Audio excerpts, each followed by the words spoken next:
पंचमी के पावन पबनैतिन करे शोर। पंचमी के पावन पबनैतिन करे शोर। जल्दी अबियौ चनय बाबू पूजा करब तोर। जल्दी अबियौ चनय बाबू पूजा करब तोर।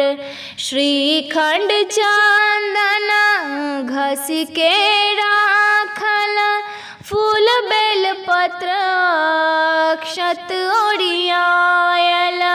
श्रीखंड चंदन घस के राखल, फूल बेल पत्र अक्षत ओरियायल। दही के छाछी पौरल छै बेजोड़। दही के छाछी पौरल छै बेजोड़। जल्दी अबियौ चनय बाबू पूजा करब तोर। जल्दी अबियौ चनय बाबू पूजा करब तोर। पंचमी के पावन पबनैतिन करे शोर।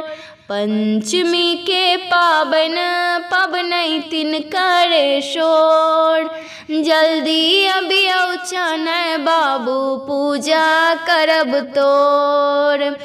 उजरे धोती चनय के उजरे चंदनिया, उजरे जनौआ शोभे उजरे बगिया।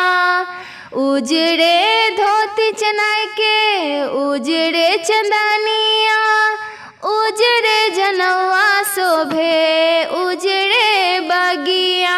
घोड़ा के लगम लगई छै बेजोड़। घोड़ा के लगम लगई छै बेजोड़। जल्दी अबियौ चनय बाबू पूजा करब तोर।